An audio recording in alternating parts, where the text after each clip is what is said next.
Now tuning in to Earbud Media. Audio for everyone.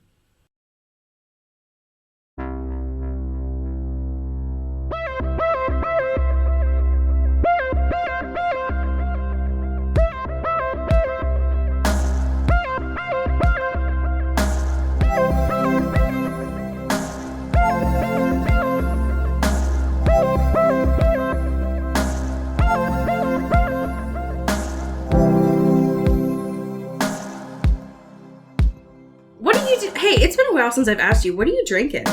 You've asked me on a very boring day because it is just water. And not like water talk water. If it was water talk water, I would know that you were down bad. Right, yeah, that'd be a cry for help. I'd be like, no. Yeah, if when I asked you, you said like, oh, it's Werther's water, I'd be like, what the fuck is wrong with you? I know you're going through like major shit right now, sure. But are you good? Yeah, that's the warning sign. Everything else, it's like, I can deal. But if I come up here with Sour Patch Kids water. I know you miss those like Altoid sour shit. I get it. I'm there with you. But you don't need to turn your water into acid. Okay, you say that, and I literally, on my desk right now, and I popped one right before we started recording, but I did buy Icebreaker sours just to feel something of my youth. Holy shit. So that's not far off. What if I just put this in my water, let it dissolve? Everybody has to do something to get through right now. Right. We all have our coping mechanisms. Yours are Icebreaker sours. I watch compilation videos on YouTube of infomercials from the early aughts. Like, you're so right. Everybody has ways to cope. Yeah. It's, I can't judge you for that, right. That is appreciated. I will say, though, I found out about something that I didn't know existed, because I'm going to be honest with you. I've watched a lot of reality TV, but the child ones really I've never delved that deep because they scare me. Yeah. I found out this week about something that was provided on Toddlers and Tiaras of what is their equivalent of Jungle Juice, of Mountain Dew and Red Bull. Oh no. And if that was something, they were giving that to Honey Boo Boo or whatever the fuck. So if that was something that you were drinking at noon, I would be concerned. Yeah. Metaphorically, that's the energy that we bring to the space, but not literally. Yeah. I'm also, it's a boring day for me too. I'm also just drinking a protein shake. So hey, we're here. We're old. Yeah, we're right. Sorry that we don't have those gallon jugs of alcohol that the kids are doing or whatever. Yeah. We can't all be interesting. Yeah. We're so glad that you're here, that you've made time for us today on this Monday. We know that you were busy. You have such a busy schedule. It's been a while. How are you? It has been a while. I am vibing. I'm out here. I want to talk about big, beautiful houses and drama and the fact that Selling Sunset is back. Okay, I saw someone say this and I didn't know. Yeah. Because I don't have a Netflix account anymore. Right. But god damn it, I think I might need to sign up again. Because I fucking love that show so much. Because here's my pitch, right? And this might see if you are willing, this is worth a resub, right? Or finding it by other means. I don't judge. I'm not your dad. But, or God, or the police. But that's the Holy Trinity right there. Yeah, the Father, Son, and the Holy Spirit. The people will judge you for crimes, yes. So, stepping into the season, right? People are nervous because it's Christine, not involved, says goodbye. Wait, what? She's gone. She's out. She went to start a 3 strikes. Yeah, she left the Oppenheim Group to start a brokerage with her husband that solely used crypto. That is not a joke. That is real. That is a real thing. Oh my god. It's a real thing she did. Don't know how that turned out with everything, but whatever. Go with God. So Christine is out. So it's what are the dramas gonna be here? Right. what that is many things. One being Chriselle and G-Flip, my favorite, like, deranged couple that has ever existed. Christine's in her LGBT era. We love to see it. We also have a new person in the fold who is, I shit you not, one of Nick Cannon's baby mamas. That's one of them. That's stop. the new girl now. And also, oh my god, there's another plotline for some reason involving Harry Styles' old house, and that becomes, I think, one of Emma's listings, and allegedly he left thousands of shoes there just as he left and didn't take them back. if I had thousands of pairs of shoes, I would get one option would be that I would get the Rocky robot to get them for me. But two, and more practically, if I was that rich, I would have like the conveyor that they have at sushi restaurants to just constantly be moving them around. Yeah. So I could see them. Okay, I've looked up a journalism, and apparently she says hundreds, not thousands. Still a lot of shoes. Okay, that's an important clarification. Yes, I apologize. That's still so many shoes. Harry, why were you leaving in a hurry? Did you commit another vehicular manslaughter? Right, like, what is this? Is like some weird, like, escape route. What's going on? This is what happens when this dude is constantly on tour and he's not getting sleep. Right. You accidentally leave hundreds of shoes. Yeah. I fucking love Selling Sunset so much. The music, awful, but so important. Yes. The font's terrible, but important.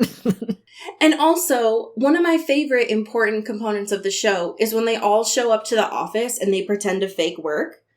Yeah. It's so critical to the show. How are you doing? I'm here. Amazing. I'm alive. I have a tangential happy thing this week. Let's go. That I'm very excited to share with you. Based on the preview that I've provided, is this something that you were aware of? Not of this. I know of this creator. I do not know of this particular thing that she is doing. I am so excited to share this with you because I feel like it's going to be very much your shit. Amazing. And it was, I'm going to be honest with you, it was so hard to not say anything about this week. And I was like, I need to shut the fuck up and just wait until this episode.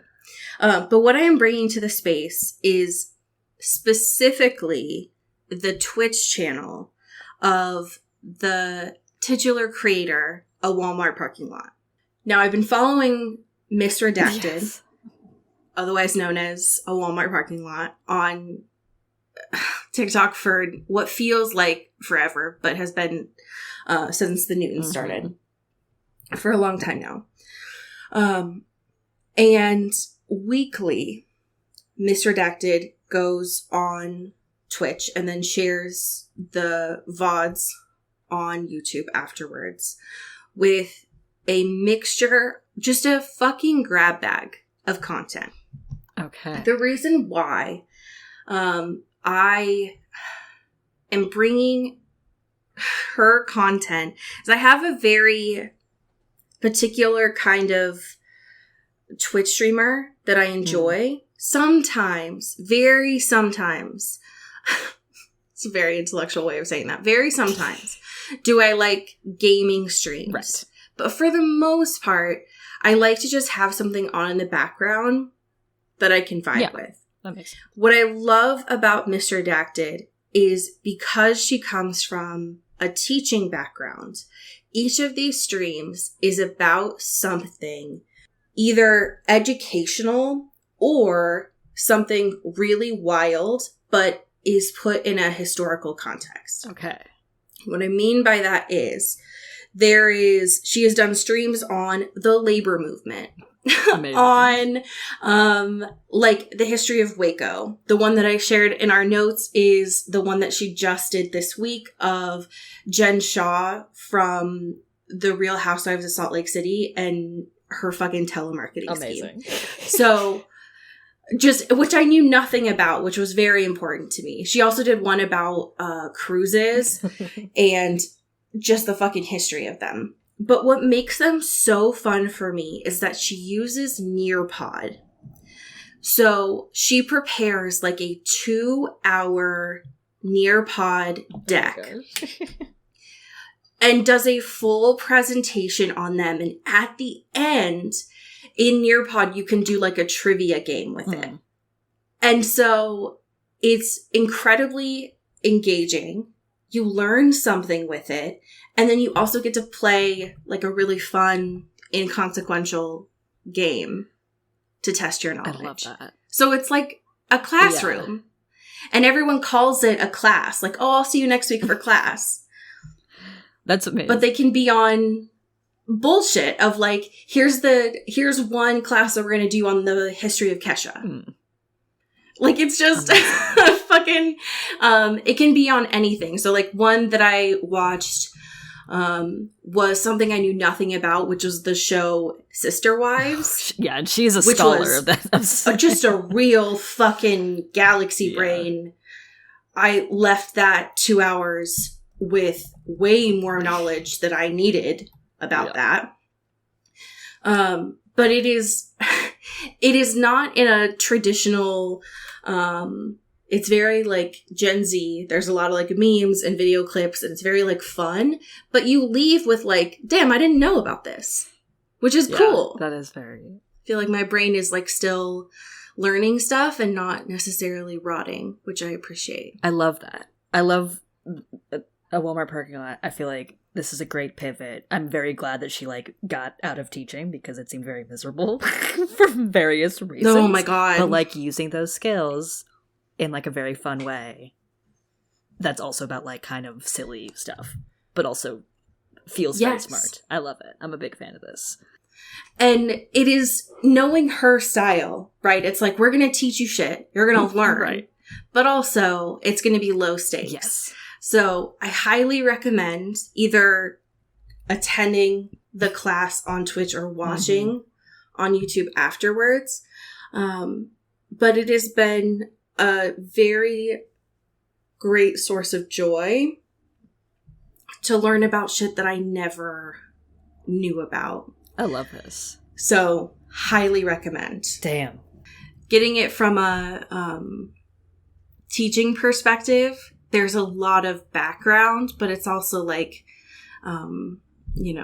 there's people in the chat being like, damn, I showed up high to this chat. What's happening? Why are we learning about labor? Like, what the fuck? So I appreciate it very much. I'm obsessed. I can't wait to dive into all of this. Oh my God. She has a 2-hour one on Kris Jenner. This is fabulous. This is such important content. I learned so much on that one that I had no fucking idea. Apparently she was a flight attendant. Oh, yeah.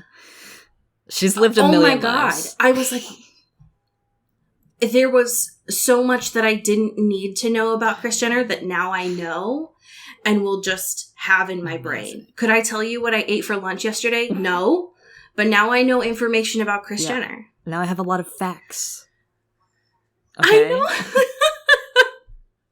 So please enjoy. And the benefit is there's a whole fucking backlog. So you get to dive in deep. I can't wait. So we do have a couple of current events this week.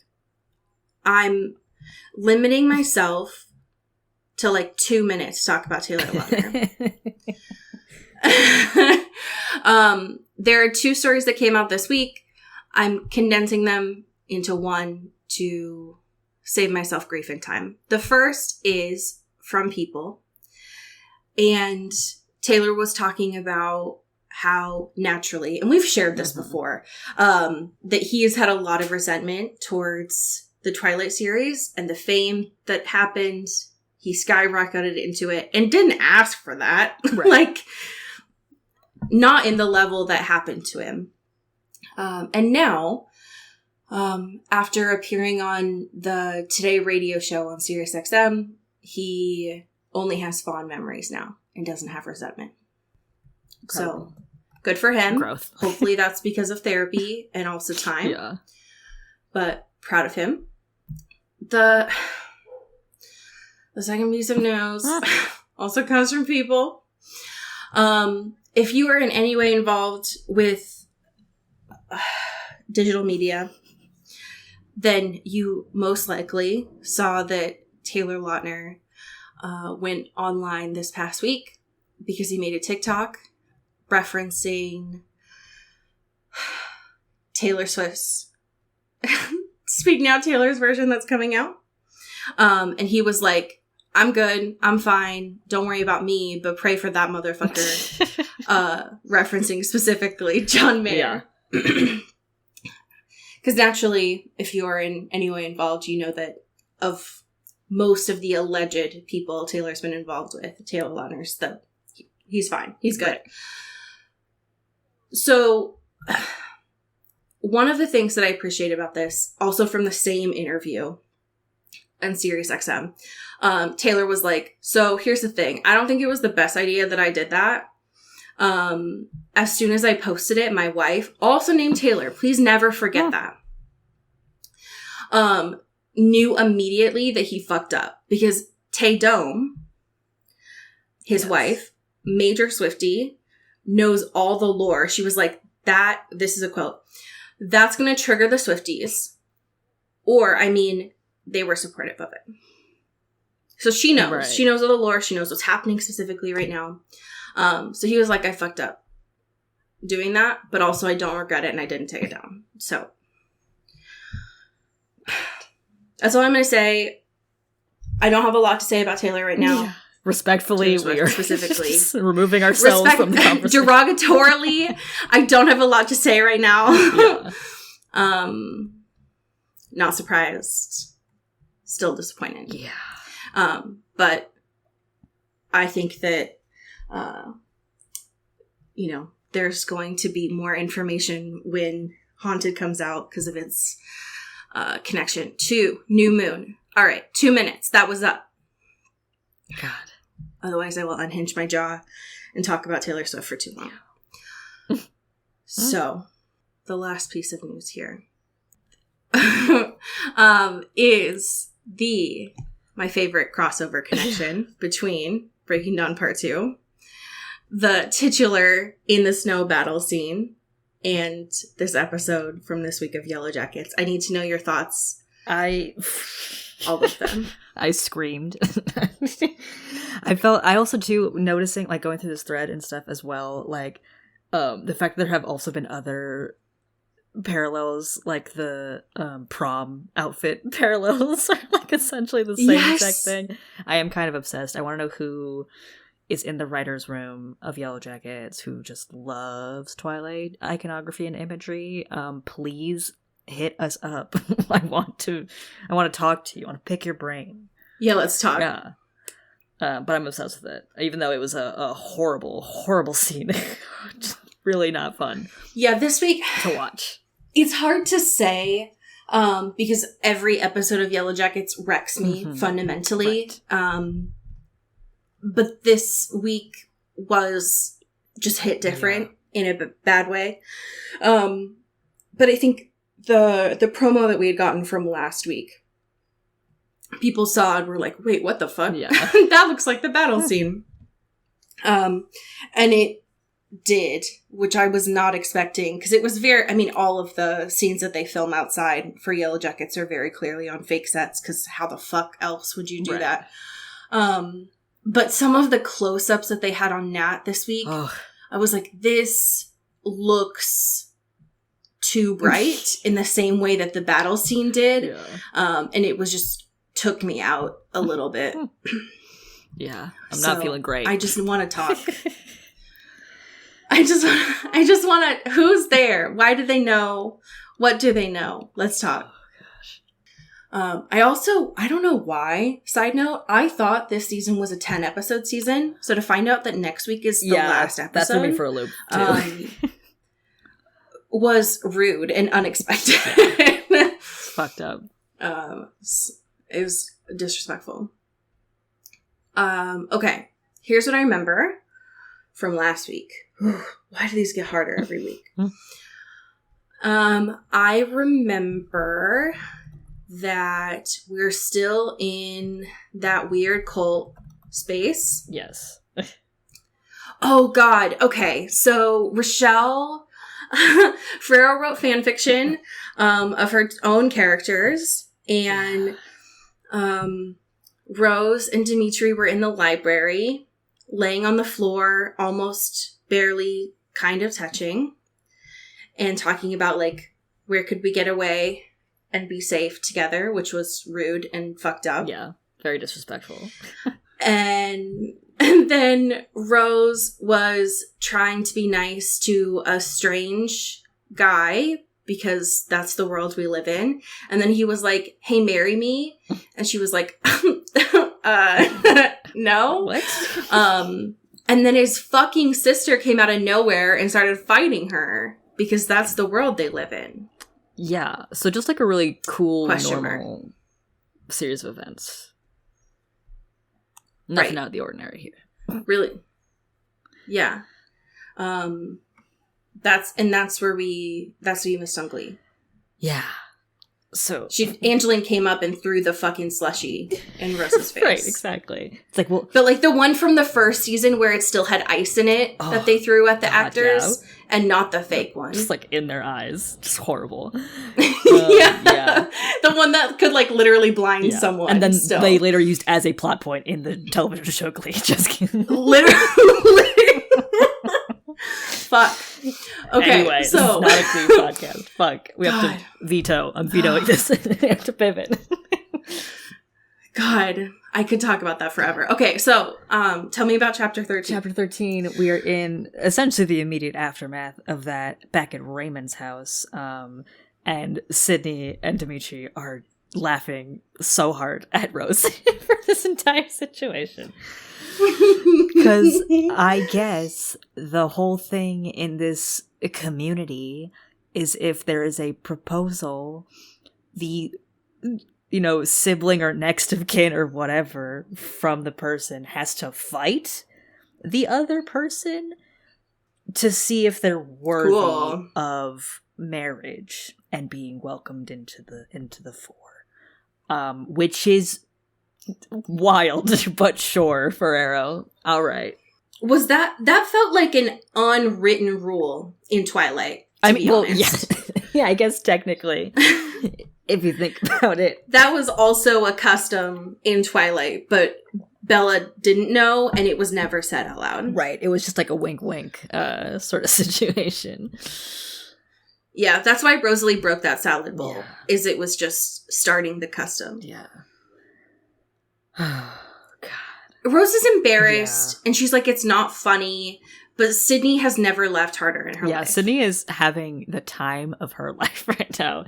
And Dimitri is like Good for smiling, her. which he has not done a lot recently, so...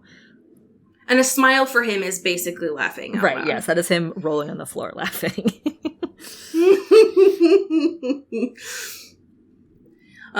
Dimitri, though, to be honest, fuck him in this moment, because he's like, I told you not to encourage Joshua. Yeah, it's like, bro, she did not. Which is all she said was, hey, thanks.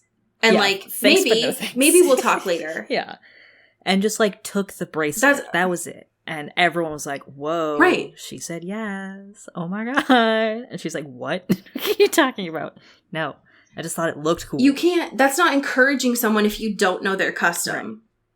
Yeah, just putting me in a weird And you can't be situation. like, that's not the same as like when someone, wanderlusts to a different place. They should know the custom if you travel somewhere. Rose wasn't expecting to go here. She didn't even know these people existed. It's not when you like girl boss to fucking Italy and you need to know their customs. Yeah. It's not her fault. Annoying. Very annoying to me. Anyways. It's Yeah. rude. Disrespectful. So Dimitri and Sydney kind of fuck off to go make a phone call with Boris and the Strigoi network. Because I guess like the only cell service is like a 10-minute drive away and they don't really all have to be there. So Rose is like, all right, y'all go. I'm gonna check in with my girlie and see what's going on over there. Y'all have fun. Yeah. because theoretically, like, Dimitri could go by himself, but Sydney's like, listen, if all you're going to do is check in on Lissa, I don't really want to hang out here if you're just going to stay in the space. Right. So you're just gonna, like, be a weird I'd rather vibe. Dimitri not fucking wreck my car. Yeah, you're just gonna be, like, a weird energy. Just, like, sitting in a corner, unconscious, in a way. Like, that's not really the energy I would like. Sydney is in her moment this Yeah. chapter. I love her. It's really funny because she absolutely hates this entire environment and hates being here and this situation, but she's kind of, like, slaying a little bit. She's doing a great She's job kinda deflecting killing it, though. Yeah, so go off, Queen. So anyways, Rose sits cross-legged on Angeline's bed, and then just floats up into the sky, into Lissa's body. She does the like the what was it from The Queen's Gambit, where she, like, looks up to the ceiling and, like, Oh my god, big for chest. real. That's every time she goes into Lissa's brain in my imagination. Exactly. That's 100% what it is. And this part is interesting. This is Rochelle pretending to write a, like, cop serial episode. Yeah, they're trying to do, like, a good cop, bad cop / just annoyed cop. Confused cop. Yeah. Annoyed cop. Dynamic here. Lissa and her little laggies. Right, exactly.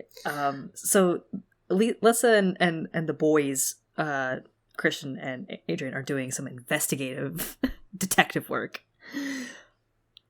And that's being Yes, generous. That's in heavy imagine, quotes. like, the thickest quotation marks around those words as possible.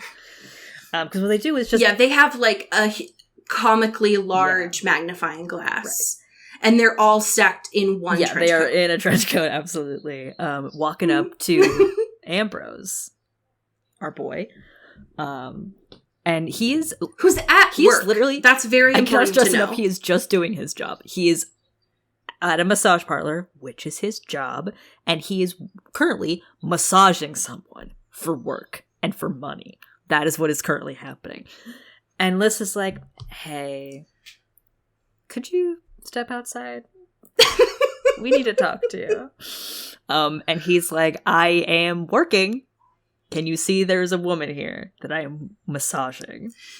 And Adrian's... That's what someone who is a cop could do if they had, like, a badge, but it's Lissa. Right.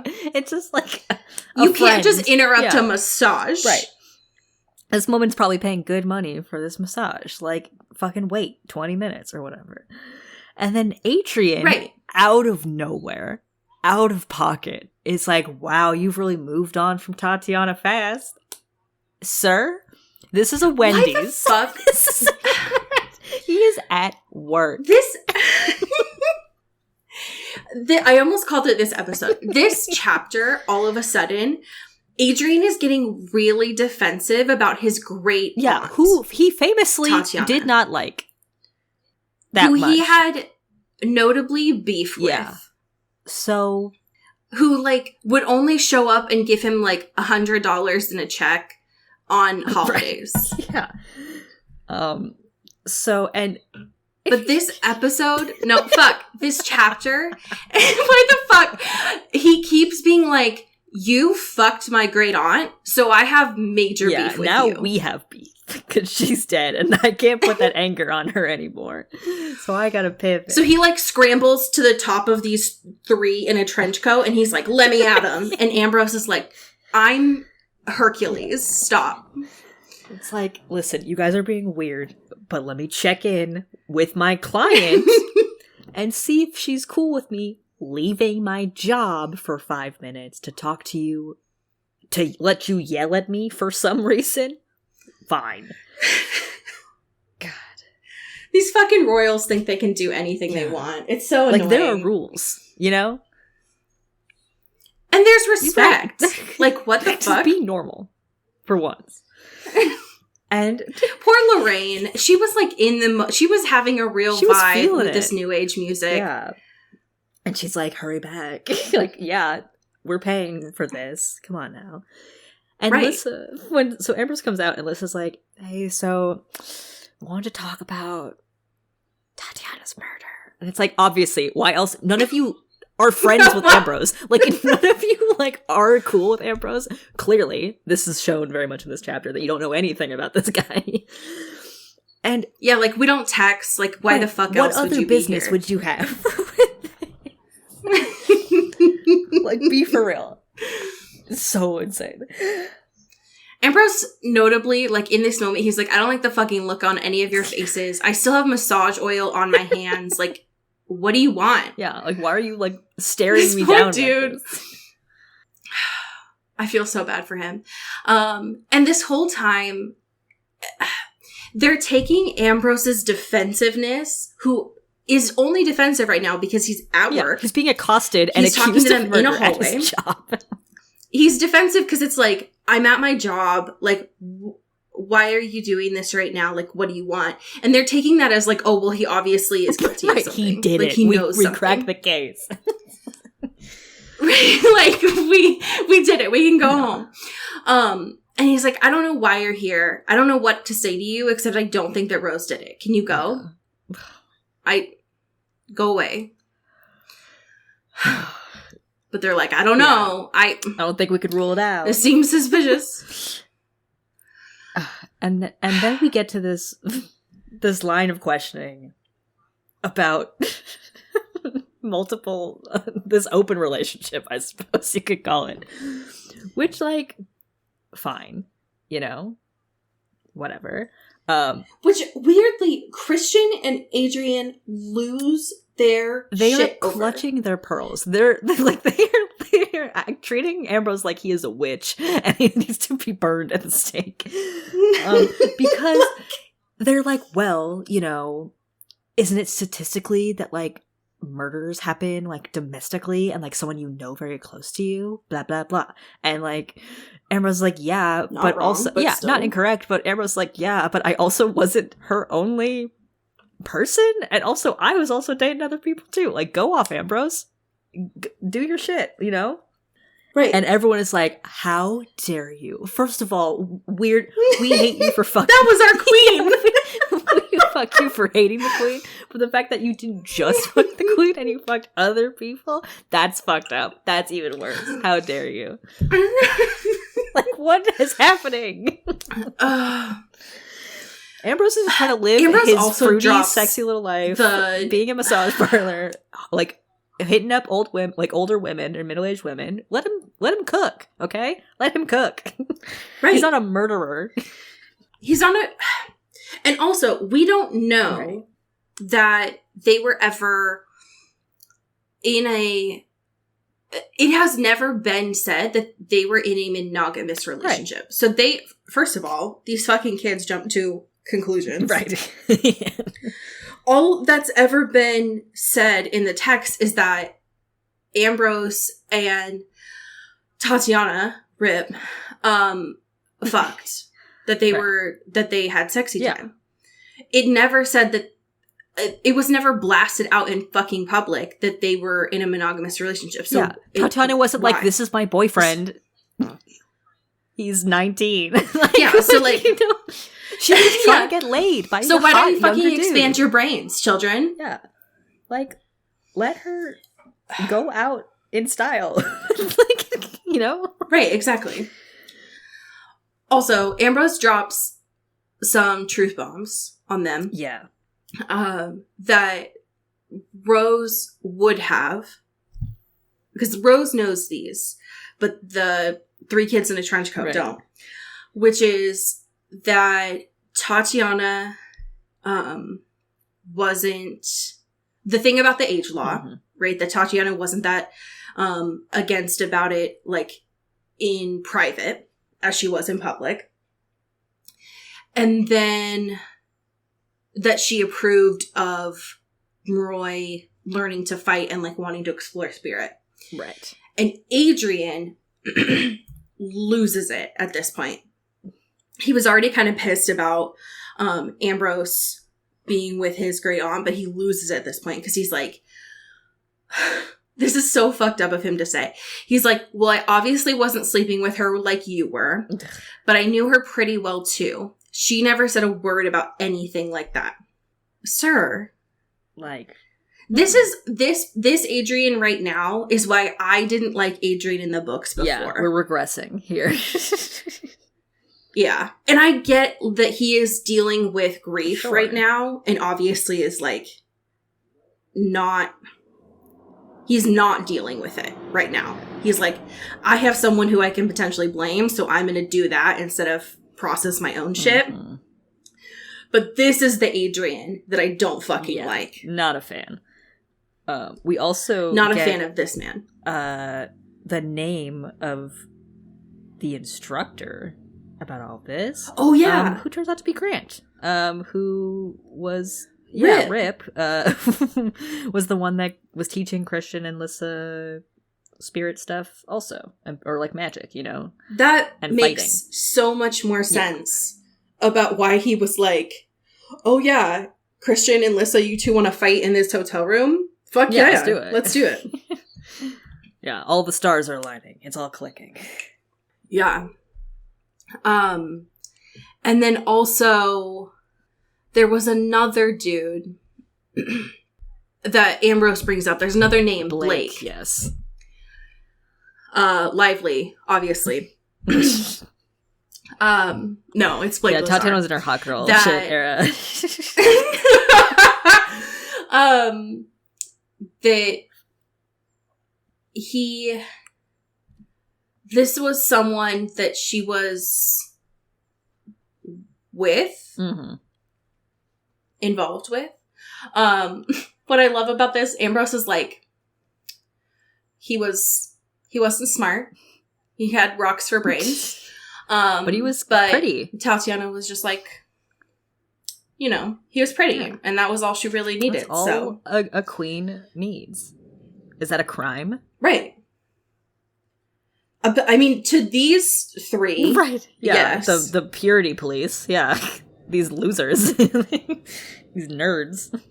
especially when Lissa is like, well, first of all, Christian was like, wait a second, you were sleeping with other people too? This is getting hard to follow. It's really not. It's Yeah, really Lisa, not. can I get a flowchart, please? It's really not.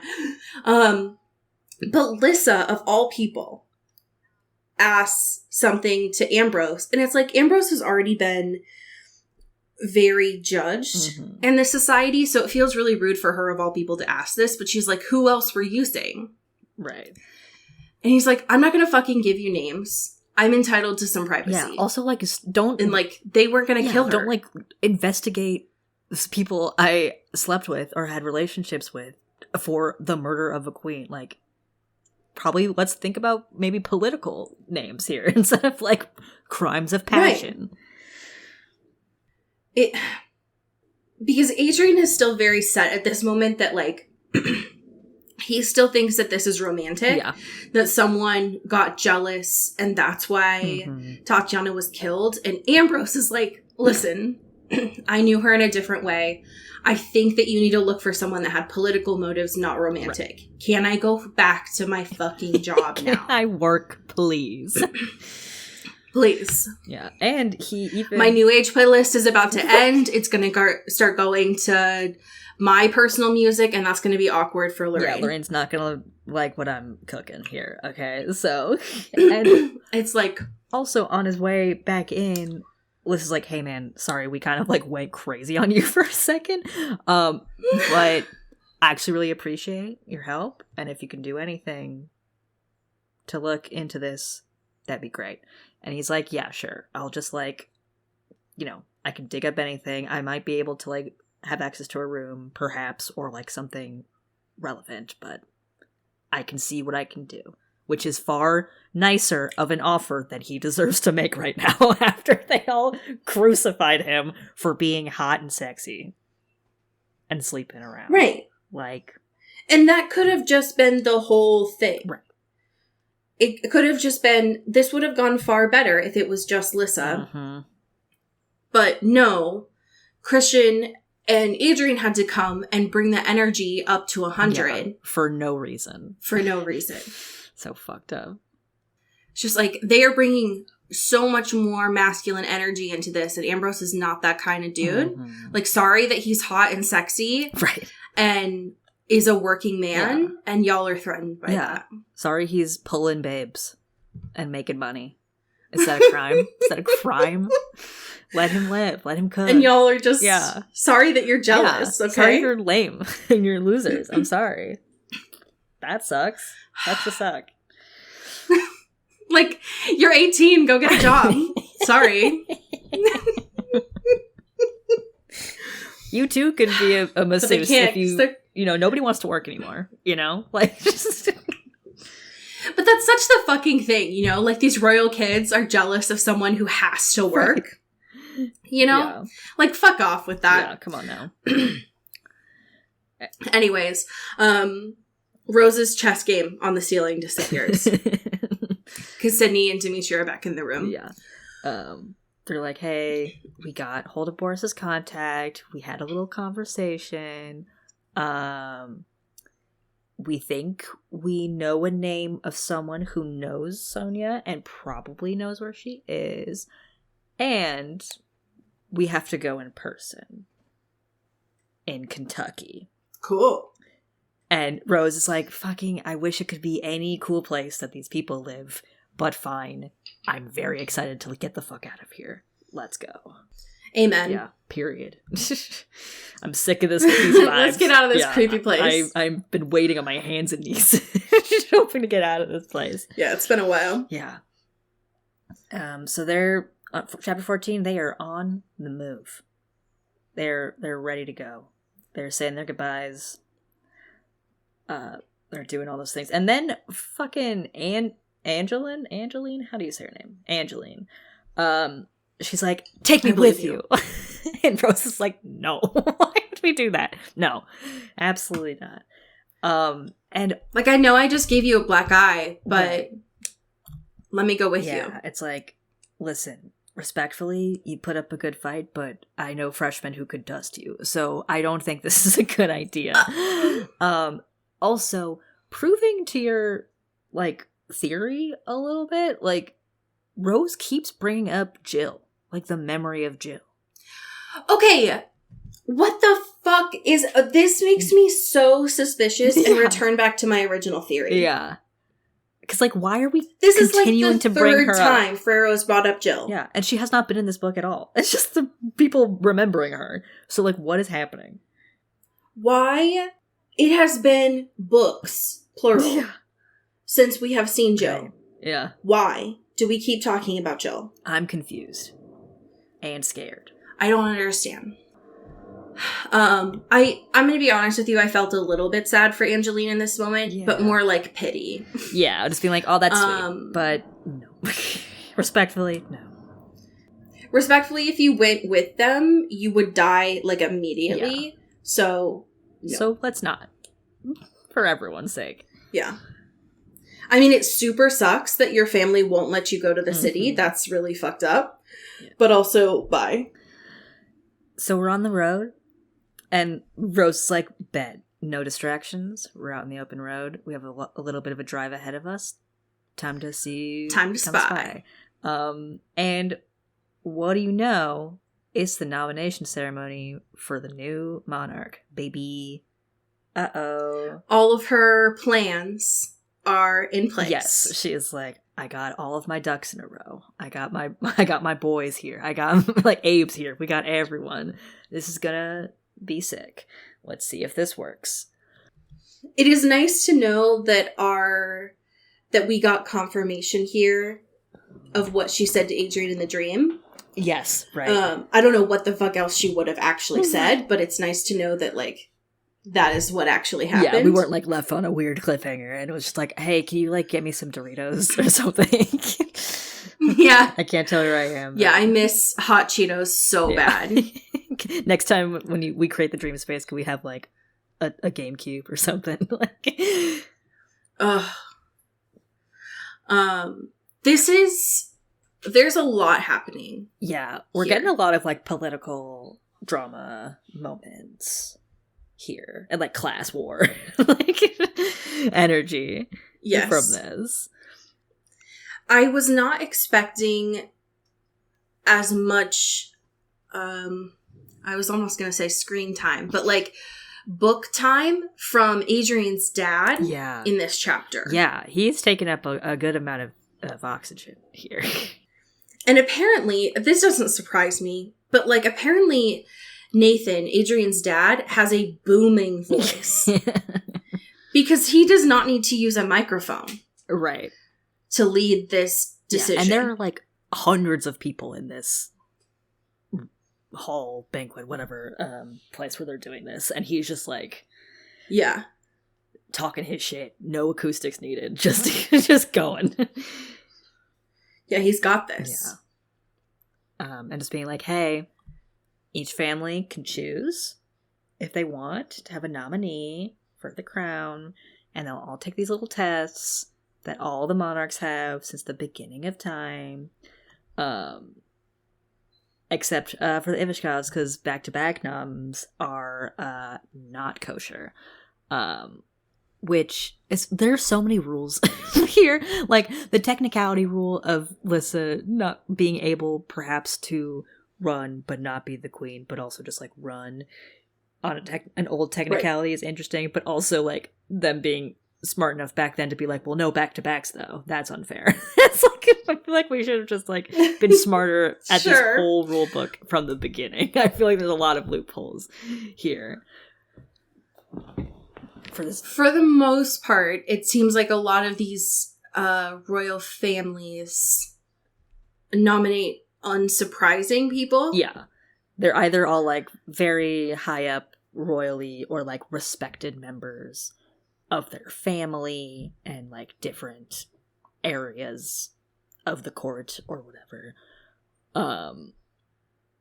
Yeah, we have, like, some pretty traditional... Like, there was someone that... there was a royal family person that Janine guards, and there was a moment where Rose was like, oh shit, my mom's probably in this room, but she couldn't find her. Yeah. She's like, listen, move your head. Look around for my mom. And apparently, like, the Ozera candidate, Christian says is, like, not the ideal candidate. Yeah. But isn't a, quote, moron. So fair enough. Thank you, Christian, for your wonderful commentary. Yeah. And then they're, like, almost done. It's very much the fucking, like, end of the scroll. Right, like, going once, going twice, any more nominations. And then, love of my life, God. Tasha. Bless stands her up. heart. She, like, rushes in. It's like... I nominate. You know, like, clears her throat. Yeah. I want everyone to hear this. I'm nominating my girl. And everyone's like, what? That's wild. And then before anyone even says anything else to say no, we're like, Nathan's just trying to be like, that's not how it works. And Christian's like, I also second the nomination. Fuck with me. And then Adrian's like, I'm gonna confirm the nomination. Fuck you. And so everyone's like... Because critical backstory for people that are not reading this, one of these lengthy rules, right? One of these, like, 5,000 rules that you need for this process is that 3 people have to confirm the nomination. Right. And they have to be like... And I don't remember, because my eyes started to glaze over, if they all have to be from different fucking families or not. It does not have to be from the same family. Hold on, I just found it. 3 nominations are required from a Roy of royal blood and proper age. Okay, so they all have to, right, they all have to be fucking There are fancy. You know, there is... Oh god, my eyes are also glazing over this too. Now that I look back at it. There is a thing if they're in the event that one person was nominated from the same family, but that's different than 2 people from the same family confirming a nomination, so it doesn't really matter. God. Anyway. Right, which is, that makes sense, because it's Tasha and Christian, right? So, like, but they're all royal. Yes. So they're like, So it's fine. Nathan, shut the fuck up. We just did it. You can't say no. And Abe is like in the corner being like, how would you read the fucking rule book? how would you learn to read your little laws, buddy? And I know this isn't Nathan's voice, because you wouldn't have someone host this that has a nasally voice, but I'm just imagining Nathan at this point being like, well, actually, Yeah. that, like, very Minkus, right? Being like, that's, first of all, that's not legal, because Alyssa she's not eligible. Right. You can't do that. She's an orphan. She has nothing. She's a fucking... And Tasha, I love Tasha. Yeah. She's like, well, actually, sir, in my little handheld version of these rule books, it says that you're fucking wrong. So... Yeah. How about that? How about that? And then I audibly laughed when love of my life, Abe, who only uses first names, is like, check the law book's name. Yeah. Check the fucking books, okay? And of course, Abe is leaning against the doorway, dressed to the nines. And Janine is there with him too. Yeah, they're standing next to each other. What is up with these two? I know. Are they... What's happening? Have they always been fucking on the side this whole time? Yeah, they're just like, maybe like marriage just wasn't for us, but we're still like, think we're hot. Like, cool. I want to hang out. Yeah, like we definitely can't be like in a relationship right. together, but we can definitely like still hook up for sure. Honestly, slay. Good for them. We definitely aren't good parents, but we can definitely still fuck for sure. And meanwhile, Alyssa freaking out inside of her own brain of like, what the fuck? Oh yeah, just shaking. I'm silently. being set up. What happened? Why do my friends do this to me? Also, everyone is staring at me, and everyone knows I hate that so much. It's like the one thing I can't handle. And it's just losing it. Poor Alyssa too, because she's not at the point yet where she's like pissed, which I imagine will come later. Yeah. But poor thing is just like in her brain being like, Rose, what do I do? Mm-hmm. These poor people betrayed me, not realizing like Rose set this whole fucking thing up. And so, oh, poor girl. Yeah. Bless her heart though, because she's like, all right. I mean, I don't know. It would be kind of fucked up if after this whole thing, she was like, I mean, no. Yeah. No, thank you, though. Because, I mean, why not? Right. Yeah. And she, So, of course, she accepts it. she gets out of her head and it's like, fuck it, we ball. Let's go. I'm doing it. Yeah. Why not? And amazing. We love to see it. It's definitely, like, still silent in this very large, crowded room, and I'm very excited to see when it snaps and just everyone starts yelling at each other. Just the chaos. like last time, which I'm imagining is coming very soon. And I'm looking forward to when Lissa moves beyond the shock phase and is like, why'd you set me up? Right. How dare you do that to me? But that means potentially next week when we get to 15 and 16 that we might start the nomination process. And I'm very much looking forward to if it's going to be trials like it was in the show. Yeah. Ooh, I'm excited. Because if that's anything like that, then I'm intrigued, to say the least. We have some amazing patients who I'm very thankful for. Hell yeah. Would you like to start us off? Absolutely. With one of our hundreds of shoes that we definitely didn't leave behind? Right. Yes, in a beautiful mansion. Yes, thank you to Kylie Minty. Ooh, thank you to Alex Starting. Pew, pew, pew. Thank you to Mulch Gray. Mulch. Thank you to Jasmine Anastasia. Pew, pew, pew. Thank you to Megan Pattinson. Ooh, thank you to Cassandra O'Shea. O'Shea. Thank you to Katya Karp. Ooh, thank you to Hope Castile. Pew, pew, pew. Thank you to Rachel Ashford. Ooh, thank you to Maddie Facinelli. Pew, pew. Thank you to Genevieve Morgan. Ooh, thank you to Danielle Burke. Ow. Thank you to my mom, your mom, all of our Oh. moms. Kelly Beck. Mom! Thank you to Sophia Salinger. Pew, pew, pew. Thank you to Lara 40. Ooh. Thank you to Dan Zeklos. Pew, pew, pew. Thank you to Emily Ozera.